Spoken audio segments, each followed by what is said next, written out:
Nous sommes très heureux de vous retrouver sur Medi 1. Bienvenue dans l'invité de la rédaction. Nous parlerons aujourd'hui d'accès à l'information culturelle. Et en la matière, la Côte d'Ivoire s'est dotée de la loi numéro 2014-425 du 14 juillet 2014 portant politique culturelle nationale.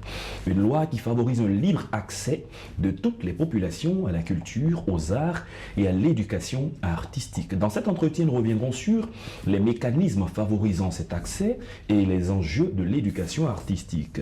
Christian Guéhi est avec nous. Bienvenue sur notre plateau. Merci beaucoup.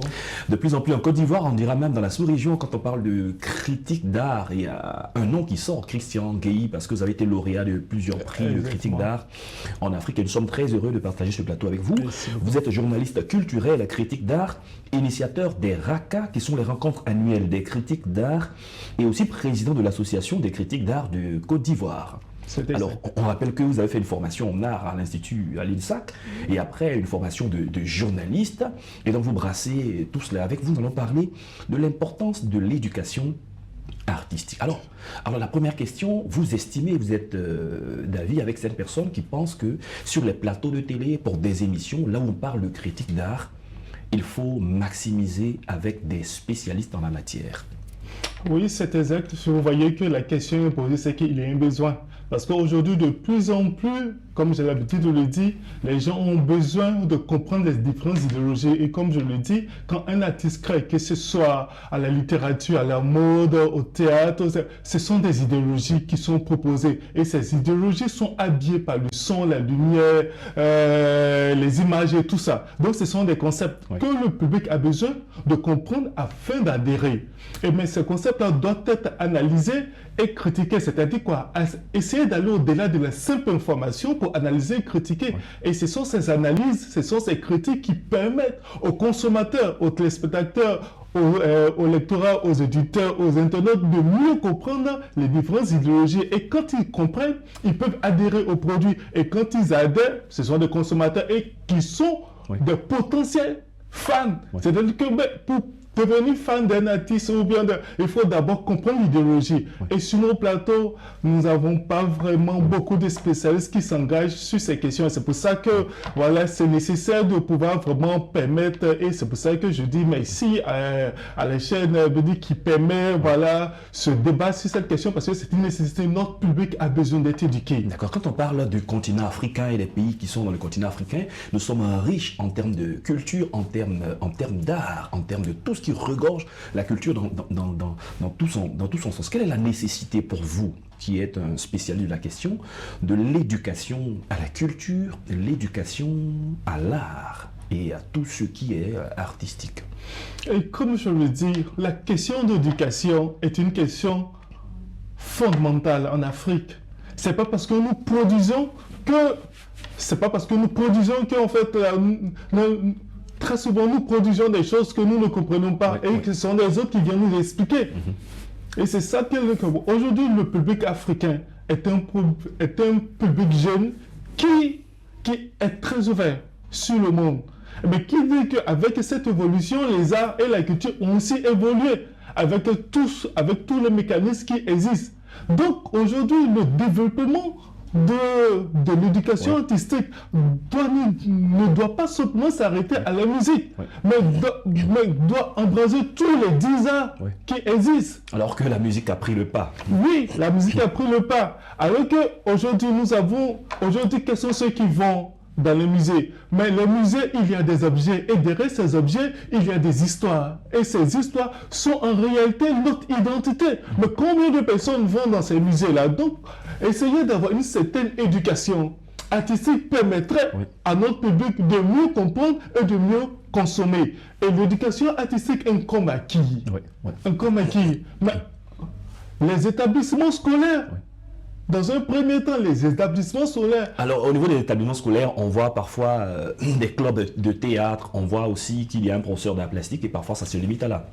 Oui, voilà. Qu'est-ce qu'on pourrait faire d'autre pour que l'éducation artistique et culturelle soit de mise dans ces établissements-là?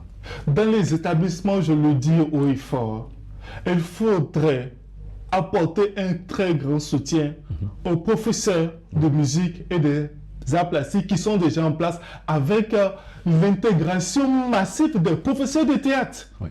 Parce que c'est très très important. Parce qu'il faudrait que les élèves, dès le bas âge, soient des pratiquants. Mais qui peut rendre cette pratique-là, qui est effective dans nos collèges? Mais ce sont les enseignants de théâtre et de danse. Nous avons l'INSAC qui forme chaque année, qui ne fait que sortir des centaines de professeurs de danse et théâtre. Et moi, je parle de l'INSAC, mais partout dans tous les pays en Afrique où il existe des écoles de danse et de théâtre, il y a des professionnels qui ont cette capacité de pouvoir donner une formation pédagogique, mais aussi pratique, qui profiterait à nos élèves.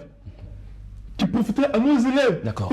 Alors, autre question, avec la construction progressive de l'Afrique, beaucoup de personnes pourraient se poser la question de savoir l'éducation à l'art et à la culture, du point de vue économique, qu'est-ce que ça va apporter? L'éducation artistique est un véritable facteur d'économie. Très bien. Créative. Parce qu'un public qui est éduqué a cette capacité de reconnaître la valeur du produit. Bien entendu. Ouais. A cette capacité de reconnaître, de s'interroger. Par exemple, je vous dis un exemple, vous avez des collectionneurs. Quand un collectionneur voit un produit, quelque part, le prix qu'on lui dit, pour certaines personnes, ça peut être une folie. Mais bien sûr. Il connaît la valeur du produit. Donc, c'est avec beaucoup de plaisir qu'il peut acheter à ce prix-là. Donc, pour dire quoi? Que l'éducation artistique est facteur d'économie. Et si nous avons un public qui est assez éduqué du point de vue des différents domaines artistiques, il va s'en dire qu'ils vont consommer.